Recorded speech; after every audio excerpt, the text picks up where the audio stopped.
നിങ്ങളുടെ ഇഷ്ട പരമ്പരകൾ എക്സ്ക്ലൂസീവായി സൺ നെക്സ്റ്റ് ആപ്പിലൂടെ തികച്ചും ഫ്രീ ആയി ഇപ്പോഴേ ആപ്പ് ഡൗൺലോഡ് ചെയ്യൂ. ഇത് അവര് തമ്മിലുള്ള പ്രശ്നമല്ലേ സൂര്യ, അവര് തന്നെ പറഞ്ഞു തീർക്കട്ടെ. എന്നും പിണങ്ങിയിരിക്കാൻ പറ്റില്ലല്ലോ വല്ലിച്ച. ഇവിടെ ഇപ്പൊ മറ്റൊന്നും നമ്മൾ നോക്കണ്ട. ജാനകി സ്വന്തമായിട്ടെടുത്ത തീരുമാന സൂര്യ, ഞാൻ പിന്നെ എതിരൊന്നും പറയാൻ പോയില്ല. സൂര്യ ചെല്ല്, ഞാൻ പോയെന്ന് ജാനകിയോട് പറഞ്ഞാൽ മതി, ഞാൻ വിളിച്ചോളാം. ശരി.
അപ്പൊ നീ പോവാൻ തന്നെ തീരുമാനിച്ചു അല്ലേ?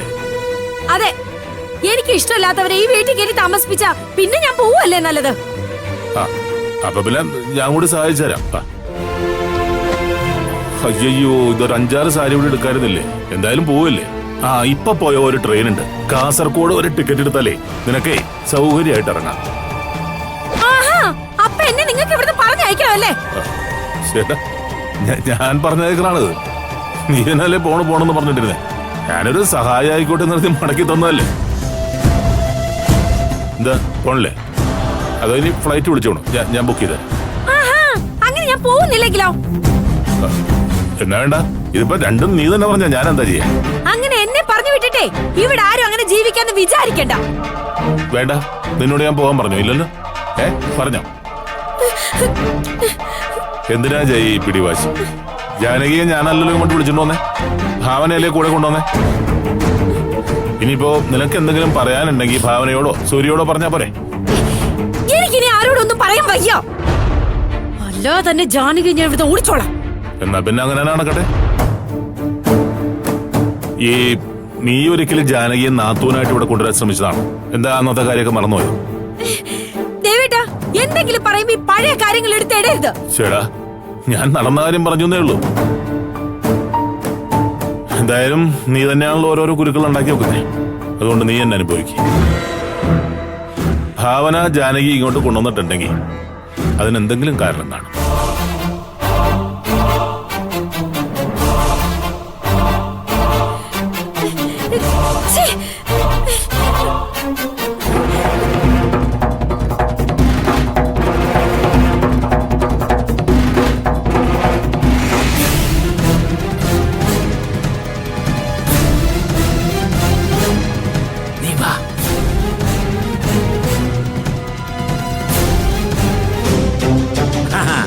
കൊള്ളാഞ്ചേ, വല്ലോനെയും പേടിച്ച് പെട്ടിയും കിടക്കി എടുത്തു പോകാൻ നിൽക്കുന്ന നിന്റെ മണ്ട ബുദ്ധികൊള്ളാം. ജേ, പോകേണ്ട നീയല്ല, ആ ജാനകിയാ. അവൾ എന്തോ കുത്തിത്തിരിപ്പുണ്ടാക്കാൻ വേണ്ടി ഇവിടെ വന്നേ. അതുകൊണ്ട് എത്രയും പെട്ടെന്ന് അവൾ ഇവിടുന്ന് പറഞ്ഞേക്കും. അതെ, പെണ്ണുരുമ്പട്ടാൽ എന്ന് കേട്ടിട്ടുണ്ടല്ലോ. ഇപ്പൊ അതാ ഇവിടെ നടക്കാൻ പോകുന്നത്. ഭാവന എന്തോ തീരുമാനിച്ചുകൊണ്ടുള്ള വരവാ. എങ്കിൽ നിങ്ങൾ തന്നെ സൂക്ഷിച്ചോ. ഭാവനയ്ക്ക് ഇപ്പൊ സംഭവിച്ചതിന് എനിക്ക് യാതൊരു പങ്കുമില്ല.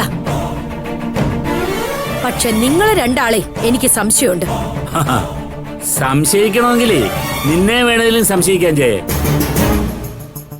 അത്രമാത്രം ബുദ്ധിയോടാ നിന്റെ ഓരോ ചെവിടുവെപ്പും. പിന്നെ ഒരു കാര്യം, ജാനയെ കുറിച്ച് നിന്നോട് ഞാൻ പറഞ്ഞു തരേണ്ട കാര്യമൊന്നുമില്ലല്ലോ. സ്വന്തം മകളെ നീ കാരണം നാണം കെടുത്തേണ്ടി വന്ന ഒരു അമ്മ ജാനകിയുടെ ഉള്ളിലുണ്ട്. ഹാ, ഇതെല്ലാം കൂടെ മനസ്സിൽ കണക്ക് കൂട്ടിയിട്ടാവും ജാനകി ഇങ്ങോട്ട് വന്നത്. അതെ, പണി പാലും വെള്ളത്തിൽ കിട്ടാതെ നീ നോക്കിക്കൂ. അതിനവളിങ്ങോട്ട് വരട്ടെ. ഞാൻ അതിനവളെ ഈ വീട്ടിൽ വാഴിച്ചാലല്ലേ. അങ്ങനെ ചിന്തിച്ചാ നിനക്ക് കൊള്ളാം. ജാനകിയുടെ മുഖത്ത് നിന്നോടുള്ള പക ഞങ്ങൾ കണ്ടതാ. അതുകൊണ്ട് കഴിയുന്നു ഇന്ന് തന്നെ അവളെ കെട്ടുകെട്ടിക്കാൻ നോക്കണം.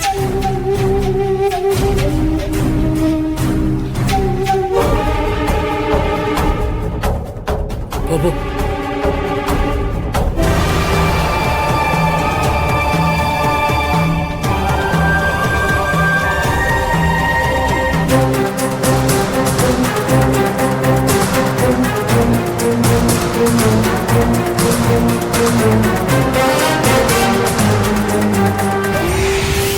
നീ എന്തായാലും ഒന്ന് വിളിച്ചു നോക്ക്. മിക്കവാറും ജയ ഏട്ടത്തിയെ വീട്ടിനകത്ത് കേട്ടില്ല. അങ്ങനെയൊന്നും ഉണ്ടാകത്തില്ല അമ്മേ. ഭാവന സൂര്യയുടെ ഭാര്യയല്ലേ, അവക്കും ചില അധികാരങ്ങളൊക്കെ ഉള്ളതല്ലേ. അങ്ങനെയാണെങ്കിൽ ആന്റിയെ അമ്മ തല്ലിയതല്ലേ, അപ്പോ അമ്മ അവിടേക്ക് പോകുന്നില്ലേ? ആ തല്ല അന്നേരം അവള് ചോദിച്ചു വാങ്ങിയതാ. മായെ എന്റെ കുഞ്ഞിനെ അനാവശ്യം പറഞ്ഞാൽ ആരായാലും ഞാൻ ഇനിയും തല്ലും. മുൻപ് അമ്മയെ കുറിച്ച് ആ ആന്റി മോശമായിട്ട് പറഞ്ഞതിനാ ഭാവന ആന്റിയെ തല്ലിയത്. ഇതിപ്പോ തിരിച്ചു സംഭവിച്ചു. നീ ഏട്ടനെ ഒന്ന് വിളിച്ചു നോക്ക്. പോയിട്ട് ഒരുപാട് നേരമായില്ലേ.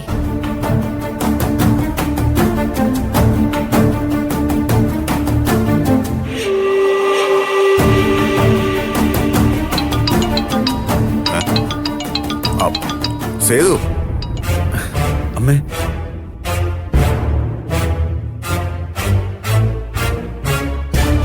ഞാനിപ്പോ വെളിച്ചനെ വിളിക്കുമായിരുന്നു. ഗായത്രി പറയുന്നത് ഞാൻ കേട്ടു. എന്താ ഏട്ടാ, ജയ എന്തെങ്കിലും പറഞ്ഞു? ആ, ബെസ്റ്റ്. ജയ ഒന്നും പറയാതിരിക്കണമെങ്കിൽ വല്ല അത്ഭുതവും സംഭവിക്കണം.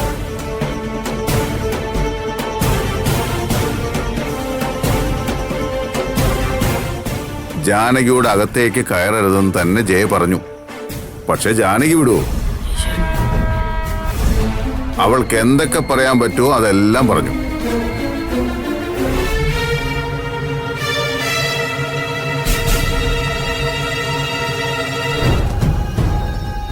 ഒടുവിൽ അജയനെയും ഭാര്യയെ അവിടെ നിന്ന് ഇറക്കി വിട്ട ജാനകി തിരികെ പോരാന്ന് പറഞ്ഞു. അതോടെ ജയനിർമ്മല ഫ്ലാറ്റ്. അല്ല വിളിച്ച ദേവനങ്ങൾ സൂര്യൊന്നും പറഞ്ഞില്ലേ? ആ, ദേവനും സൂര്യയും ജാനകി അകത്തേക്ക് ക്ഷണിച്ചു. പിന്നെ ജയയുടെ കാര്യം പറയണ്ടല്ലോ. ആ ആന്റി ഒരു വീട് 2 വീടാക്കി കാണും. ഇതതിനപ്പുറമായിരുന്നു മായേ.